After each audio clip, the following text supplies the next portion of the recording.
Hi guys, it's Chris here with the Chuwi Vi10 Ultimate. This is the upgraded model that has the new Cherry Trail Atom in it. It's a X5Z8300 and it turbos up to 1.84 gigahertz and it does have 2 gigabytes of RAM. So I've been running a few tests on the tablet.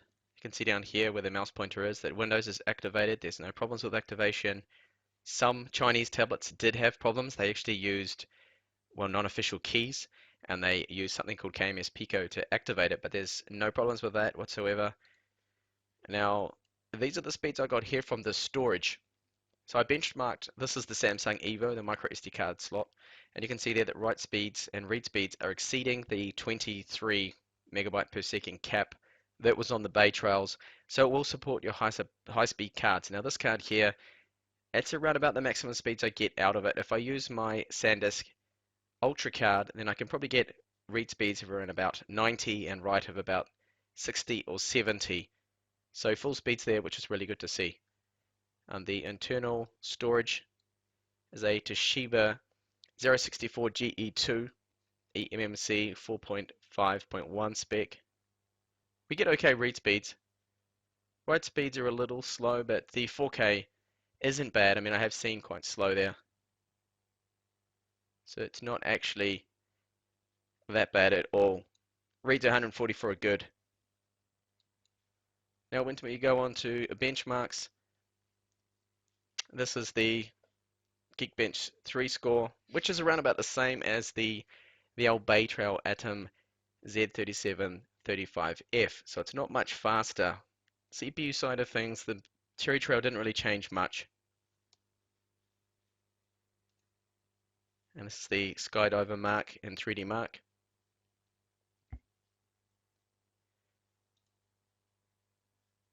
The CloudGate score wasn't actually too bad, so the graphics side of things is going to be a little bit faster. With these demanding benchmarks or demanding games, it should be a tiny bit faster. Well, actually, it should be, in theory, about 30% more faster than the Bay Trail. Ice Storm score is okay. I have seen slightly higher, but it's around about the same that I've seen the average, really, for the Z8300. I think the highest I've seen, I think is about 14,000. But it all depends. I mean, I could run this test again and get another 1,000 points more out of it. And the 3D Mark 11 score is definitely a lot higher than what a Bay Trail could get. Now I'll show you the thermals, very important. We've seen a lot of these Cherry Trails overheating. And during the whole time I did all these benchmarks and actually tested out a little bit of Counter-Strike, which I'll be doing shortly in this video, you can see that temperatures are actually good. Cool max 73 degrees. Now there was a rumor, I don't know if it's true or not, that these particular models were actually recalled back to the factory because they got too hot. Now this particular one doesn't have that problem. There is no thermal throttling. It would be up here, yes, if it did actually have any thermal throttling, but there was none, so that's good to see. And overall I have no complaints with the temperatures there. I mean 74 is fine. That's good, as long as it doesn't start to thermal throttle. It does feel a little warm just behind where the two USB 2 ports are, but nothing to be worried about. Warm to the touch, it's not going to burn you, it's not hot. It doesn't feel like the tablet's going to mount or anything. It's all good. Temperature wise, I think Chuwi have done a good job with this tablet so far. Feels relatively fast for what it is. I don't really have any problems. The boot speed of it, turning on the tablet, actually starts up a lot faster than my Vi10, the Bay Trail model. Even though that model gets higher scores when it comes to Geekbench 3, so those synthetic benchmarks on the CPU side of things are faster, this one actually feels, in general usage, a little bit snappier, a little bit quicker doing things. But it could be down to that eMMC speed. But switching between the tabs and doing a bit of multitasking, I'm just using my finger now on the screen and scrolling. Of course, we're in Edge here, is very smooth. No real problems with that. So what I'm going to do, I'm just going to go into YouTube and try and load up a 4K clip and just have a look at the stats and see how the tablet handles that. And also bring up the task manager so we can keep an eye on the CPU use and how the resources. You have to bear in mind we only have 2 gigabytes of RAM here, so It's not really a lot to play with, but Windows tends to handle that quite well. You'd be surprised what you can do with only 2 gigabytes of RAM. So at the moment we've only got, well, we're using 74% with all those tabs open there. I do have those couple of applications running there of Crystal Disk Mark, but I doubt that's actually going to be taking up much. Steam is there in the background too. So I think if I can find a 4K, why not 4K New Zealand, since I'm in New Zealand at the moment.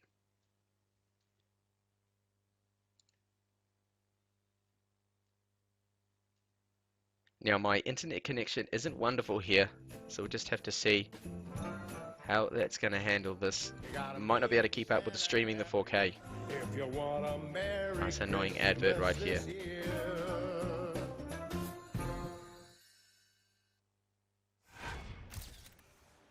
Okay, we'll set the settings now to 4K, so that's right up on 4K.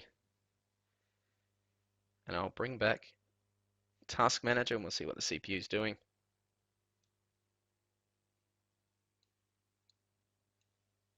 So I think it's going to come down to whether or not my internet connection is going to be able to handle.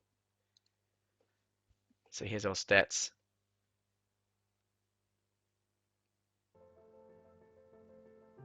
Alright, so there we go. Now it's running, or was running, in 4K.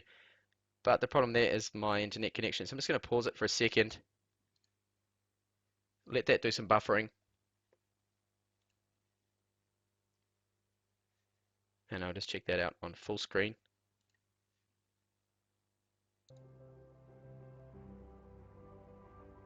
There's no drop frames there, you can see. So it's handling that okay. Unfortunately, what's not handling that is definitely the New Zealand internet connection I have here at the moment. And it's supposed to be up to 60 megabits per second, but it's not really going past 5 here. It's not keeping up with that, so sorry about that. But you can see, and I've seen on other beta trials, that it will actually run and stream 4K video within Edge without too much of a problem and without any drop frames. So not bad at all considering what it is. It's just a little Atom chipset. So I'll go in now and have a look at Counter-Strike that I've already preloaded onto the tablet. Just before I do that, I'll show you that free space we have. You get about 46 gigabytes of free space when you first turn the tablet on. So that's the amount of space you have to play with, about 48 gigabytes of the 57.6 there, so it's not too bad. So I'll load up Counter-Strike and see how the performance of that is. So on to a gaming test. I'm only just going to test out Counter-Strike Global Offensive here just in this video. I will have some more videos coming up later on with more gaming, but these are the settings I'm going to use. So I've got the resolution set to the default resolution, the native resolution of this particular tablet. So it should look good. It looks good on the screen anyway. Looking at that, and everything is set to the lower settings here. Now, multi-core rendering, I've set this to disabled. Some people seem to think that this actually will help increase performance. I normally leave that enabled, but some people think allowing that just on one core, to run only on one core, allows it to turbo a little bit higher and increases performance. So we'll just see how that runs. So I'm going to go on to the Dust 2 map and play online, and then later test it offline. Oh my god. Alright, so we can already see that this is too demanding for the game. That's running in the native resolution of the tablet. Too demanding. 1366 by 768. I'm going to have to lower this down to 800 times 600 in the hope that we can get at least playable frame rates.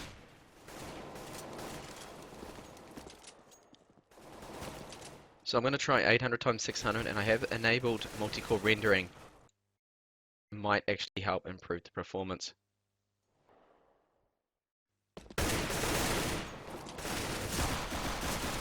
Oh my god.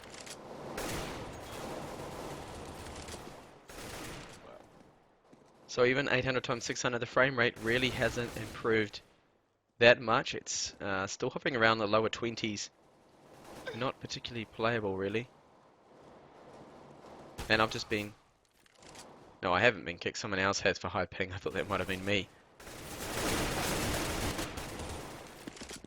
So there are a few players on the server.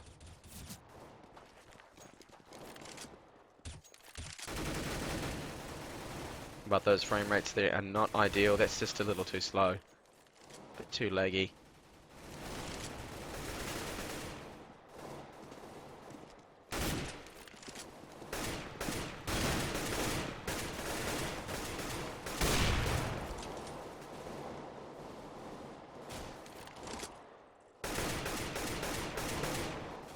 Okay, so I don't really see any point to me playing a game against bots because the frame rate will be slower.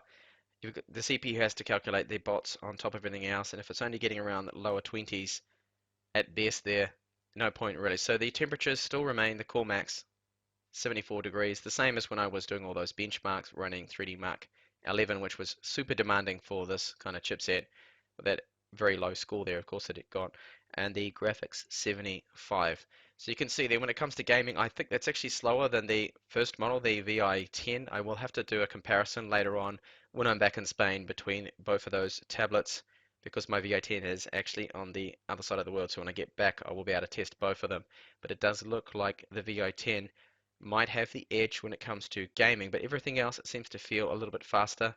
There's also the HDMI port will now output up to 4K 30 Hertz, whereas the Bay Trail VI10 model will only run 1080p 60 Hertz maximum resolution there. So you can run high resolution monitors, which is good to see. So that's a quick look there within Windows, those benchmarks. They're lasting too. Also battery life, I haven't had enough time on with it, but you're looking like you're going to get around 7 hours, 6 to 7 hours. Of course, that all depends on what you're doing, but if you're just using this for web and office docs and things, I think seven, easily get 7 hours with it. Around the same battery life, perhaps maybe half an hour more than the original VI10 model there. Thanks for watching the video. Hopefully see you on the channel with more upcoming videos on the Chuwi Vi10 Ultimate. Thanks for watching. Bye for now.